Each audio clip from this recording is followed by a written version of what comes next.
Collier-Mani, vous êtes le secrétaire général du syndicat des pharmaciens d'officines privées de Guinée. Une importante saisie de plus de 100 conteneurs de médicaments illicites a eu lieu au port autonome de Conakry. Est-ce une surprise pour vous? Non, ce n'est pas une surprise, ça c'est d'actualité depuis 37 ans. Hein? C'est d'actualité depuis 37 ans et il n'y a pas que ces conteneurs-là. Je veux dire qu'il n'y a pas que ces conteneurs qui soient arrivés en Guinée. C'était cyclique. C'était 300, 400 conteneurs 2 ou 3 fois par an qui étaient importés en bloc. Et c'est pourquoi justement le marché parallèle de Madina existe. Et les 52 marchés de Conakry sont ravitaillés régulièrement en faux médicaments et l'intérieur du pays aussi. Voilà.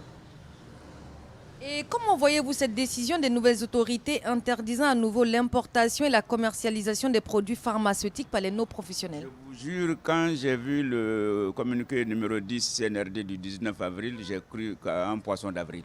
Hein? Parce qu'ils étaient allés très fort, jusqu'à dire, écoutez, nous vous invitons à une lutte sans merci contre ces pratiques, à savoir la vente illicite des faux médicaments et la prolifération des cliniques clandestines à l'intérieur dans nos quartiers. Hein? Bon, mais c'est le lendemain, le 20 avril, quand on a été invité au camp Samori, devant l'état-major général des armées, que j'ai cru à la réalité de cette chose-là. Hein? Et franchement, aujourd'hui, il faut dire que l'espoir est permis. Pour la première fois, je crois que le marché parallèle, la preuve c'est quoi? C'est que c'est la première fois dans le monde entier, vous voyez, un groupe de gens qui se disent non officiels, illégitimes, non agréés et qui se disent qu'ils vont en grève. Hein? C'est du jamais vu dans le pays. C'est parce qu'ils sont maintenant, ils sont paniqués. Hein? Ils sont paniqués et donc nous, on sait qu'on tient le bon bout, on va aller jusqu'au fond. Voilà. Et docteur Collier, pensez-vous que cette décision est effective sur le terrain? Elle est effective, elle sera davantage effective parce que nous avons de notre côté aujourd'hui, hein, je dis bien, je ne croyais pas, mais la volonté, le poids politique de la volonté politique est de notre côté. Hein.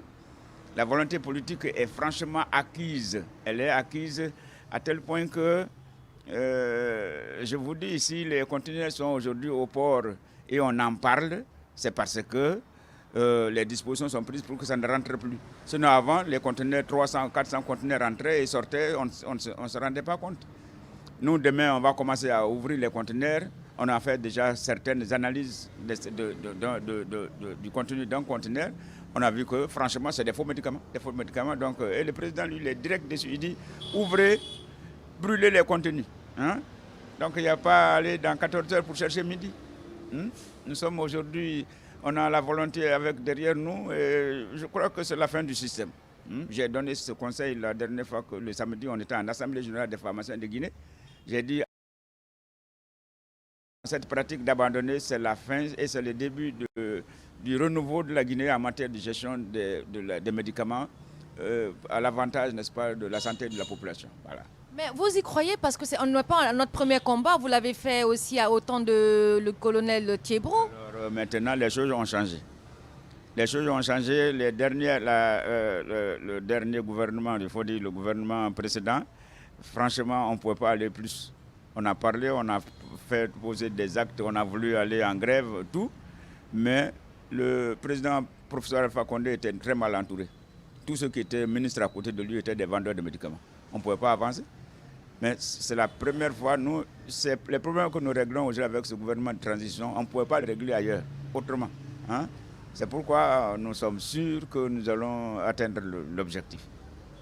Et vous accusez certains responsables du ministère de la Santé de complicité. Avez-vous des preuves? Mais alors là, c'est pourquoi on a porté plainte. Hein? On a porté plainte et c'est après nos plaintes là qu'il y a eu des changements de position au niveau du ministère de la Santé. Certains cadres ont été déplacés, des cadres que nous avons, contre lesquels on a porté plainte, qui ont aidé les commerçants hier. 300 conteneurs sortaient, franchement, il suffit de payer de l'argent, ça sortait, ça venait, c'était au marché. Mais à l'heure où je vous parle, le marché est en rupture, il commence à tomber en rupture parce que leurs stocks sont saisis. Quand vous avez près de 200 conteneurs qui sont saisis depuis 6 mois, dites-vous bien que ça va avoir un impact sur le commerce du médicament à Madina et ailleurs. Donc, on a le bon bout parce que l'approvisionnement est aujourd'hui freiné. Voilà. Merci, docteur Manisier Collier, d'avoir répondu à nos questions. Merci bien, je vous en prie. Merci. Merci à vous. Je rappelle que vous êtes le secrétaire du syndicat des pharmaciens d'officine privée.